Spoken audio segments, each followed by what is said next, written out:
정인규 통상교섭본부장이 오늘 아침에 이제 방미길에 올랐습니다. 미국 방문해서 USTR 대표를 만나서 관세 관련 협상을 시작을 하게 될 텐데 역시 지금 미국이 상당히 오락가락하는 상황이기 때문에 협상을 통한 변화의 여지가 있을지 좀 주목이 됩니다. 네, 뭐 아시다시피 일단은 이제 지난 5일에 10% 기본 관세 다 부과가 된 거고 거기에 더해서 이제 내일로 예고돼 있습니다. 9일.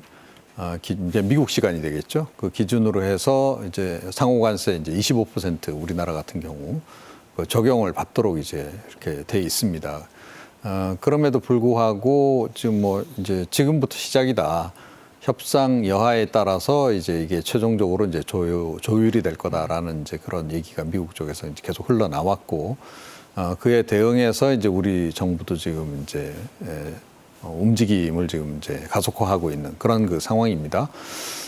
다른 이제 주요 국가들 같은 경우에는 국가 정상들이 나서서 직접 이제 트럼프 대통령하고 소통도 하고 그러는데 우리는 지금 뭐 대통령 탄핵 이후에 지금 권한 대행이 있긴 합니다만 아직 이제 확실하게 대통령이 이제 새로 이제 들어오기 전까지는 뭐 그런 이제 정상 외교는 좀 어려운 상황이라고 일단 봐야 되겠죠. 그래서 실무 단위에서 일단 최대한 좀 움직여서 이제 미국 쪽 이제 구체적인 설명도 좀 듣고 향후 이제 협상을 어떻게 진행할 것인지 그와 더불어서 이제 우리에게 부과된 25%좀 과도하다 뭐 그런 이제 좀 이제 어필도 하고 그럴 것으로 좀 알려지고 있습니다. 예, 그 미국이 우리를 최악 침해국 리스트에 올렸고 그리고 이제 관세 비관세 장벽을 다 합해서 약 50% 정도의 관세를 매기는 효과가 있다 해서 우리가 이거 다는 안 할게 절반 정도 깎아서 25%를 한국에는 부과할 거야라고 이제 얘기를 했는데 대체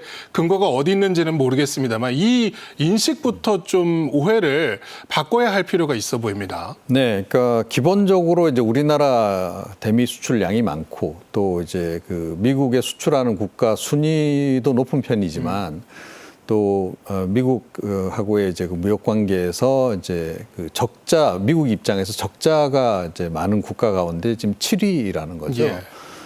그래서 이제 우리가 좀 피해가기는 좀 어려운 상황이라 이렇게 이제 봐야 됩니다.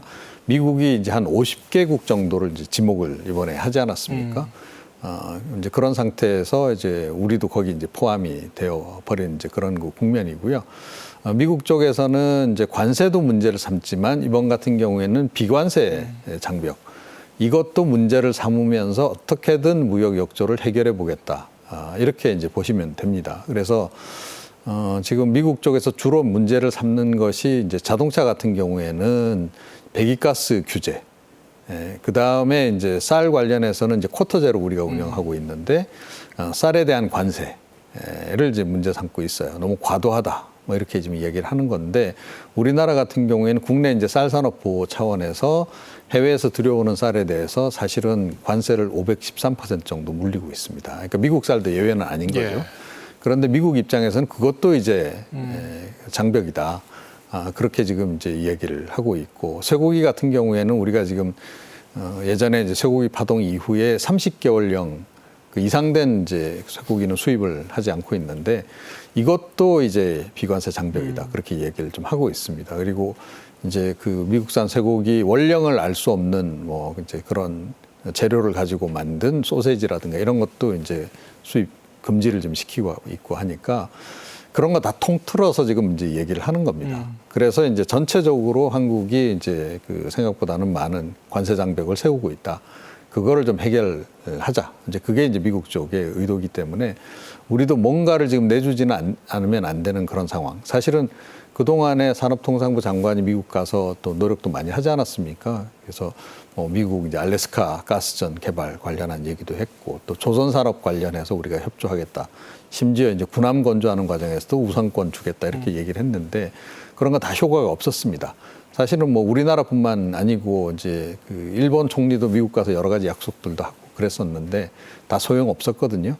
그래서 이번은 거의 무차별적으로 지금 일단은 관세 좀 부과가 되고 있다 이렇게 보시면 될 것 같습니다. 예, 뭐 그야말로 잡을 수 있는 꼬투리는 다 잡아서 지금 무역 역조 네. 해소에 나서고 있는데 미국 상호관세 부과와 동시에 그야말로 국내외 증시가 요동을 쳤습니다. 이 폭락장을 계속 이어갔었는데 그래서 금융당국은 시장 안정 조치 위한 뭐 사이드카도 발동을 하기도 했고 그다음에 아무래도 관세 조치로 피해가 오래되는 기업에 대한 금융 지원 확대를 통해서 좀 안정성을 가져가려고 도모하는 모습입니다. 예, 그렇습니다. 그래서 뭐 우리나라 증시만 폭락한 건 아닙니다. 사실은 미국 증시도 폭락하면서 전 세계 이제 증시가 이제 어저께 굉장히 이제 출렁거렸었죠. 뭐 이제 오늘 아침 뉴스를 보니까 이제 미국에서 다시 이제 좀 증시가 좀 복구가 된 모양이긴 한데 어찌됐건 이제 뭐 그 미국 자체도 지금 뭐 내수 위축이라든가 이런 것 때문에 이제 영향을 받지만 관세 부과받는 나라들은 사실은 더 큰일인 거죠. 그래서 우리도 이제 마찬가지 상황인 거고. 그래서 이런 이제 그 뭐 어떤 그 금융시장에서의 불안정 이런 게 계속 이어질 가능성이 높고 또 수출 기업들 당장 이제 뭐 경영난이라든가 자금난이라든가 이런 게 우려가 됩니다. 그래서 100조 정도 이제 그 유동성을 좀 이제 확보를 해서 지원하는 계획. 그와 더불어서 이제 특히 타격이 좀 많을 것으로 예상되는 분야들이 있잖아요. 뭐 이제 전기차 부분이라든가 또 이제 반도체라든가 그런 쪽 같은 경우에는 첨단 산업 그 분야 관련해서 이제 그 자금을 좀 기금을 좀 만들 그런 예정인 것으로 그렇게 전해지고 있습니다. 예, 일단 정부는 그 피해가 클 것으로 예측이 되는 5대 업종 이제 자동차를 비롯한 5개 업종이 될 것 같은데 기업 관계자들 만나서 간담회를 실시를 하고 민간 합동으로 지금 대응에 나서고 있습니다. 일단 기업들 입장에서는 미국에서도 하루가 다르게 이 정책이 바뀌어서 발표가 되기 때문에 정확한 정보가 좀 필수적일 것 같고 여기에 따라서 또 적절한 금융 지원 등이 좀 필요해 보입니다. 네, 그렇습니다. 그래서 사실은 뭐 5대 산업 이제 일단 이제 릴레이 회담을 이제 회동을 이제 가진 건데요. 근데 5대 산업만이 문제는 아니죠. 우리나라 같은 경우에는 거의 뭐 이제 전 분야의 수출을 지금 하고 있는 나라고 또 제3국에서 생산해서 수출하는 경우도 굉장히 많거든요. 특히 베트남 같은 경우에는 일종의 이제 제2의 전진기지 비슷하게 이렇게 우리 기업들 입장에서 그렇게 돼 있고 중소기업들이 이제 중국이나 뭐 동남아 쪽에도 많이 나가 있는 그런 상황입니다. 그래서 사실은 뭐 전 산업 분야에 지금 영향을 미친다 이렇게 이제 봐야 되는데 특히 이제 그 피해가 좀 많을 것으로 예상되는 분야.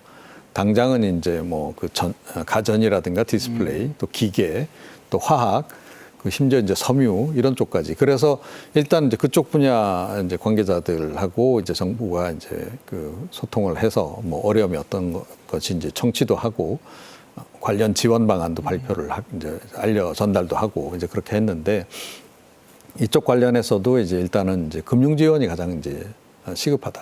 그러니까 수출 바우처 같은 거 예, 그런 걸 좀 완화할 것으로 그렇게 좀 전해지고 있습니다. 예, 그 버틸 수 있는 힘이 아무래도 중소기업들이 좀 더 부족할 것 같습니다. 그래서 이번 위기에 혹시나 이제 기업 자체가 위기로까지 몰릴 수 있는 상황들이기 때문에 정부도 이 부분에도 좀 촉각을 세우고 있는데 그래서 긴급성을 고려해서 여러 가지 좀 지원 대책들이 나오고 있는 것 같습니다. 네, 그렇습니다. 그래서 뭐 당장은 이제 국내에 있는 중소기업부터 일단 이제 보호를 좀 해줘야 되는 이제 그런 측면이 있죠. 그래서 이제 뭐 가장 이제 정부로서 할 수 있는 손쉬운 방법이 이제 금융 지원.